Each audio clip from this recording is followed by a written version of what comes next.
কিভাবে ধ্বংস হয়েছিল আদ জাতি? এই জাতি ছিল পৃথিবীর বুকে সবচেয়ে শক্তিশালী জাতি। তারা কাউকে পরোয়া করত না। তারা ছিল বিশাল দেহের অধিকারী। তাদের বুদ্ধি, তাদের প্রযুক্তি এতটাই আধুনিক ছিল, তারা উঁচু উঁচু প্রাসাদ নির্মাণ করত। তাদের মধ্যে এতটাই অহংকার ছিল, তারা মনে করত তারাই হলো প্রভু।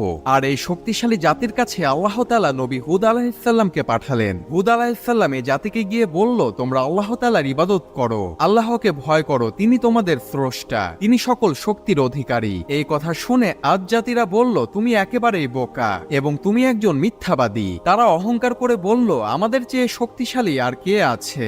এগুলো কথা বলে তারা আল্লাহ তাআলাকে অস্বীকার করলো। সময় চলে আসলো তাদের ধ্বংসের। আল্লাহ তাআলা তাদের নিকট আযাব পাঠালেন। প্রচন্ড ঠান্ডা ঝড়ের বাতাস এই জাতির দিকে ধেয়ে আসলো, যা 7 দিন পর্যন্ত এই বাতাস চলতে থাকলো। আর এই 7 দিনের ঝড়ের বাতাসে এই শক্তিশালী জাতি ধ্বংস হয়ে মরে পড়ে থাকলো।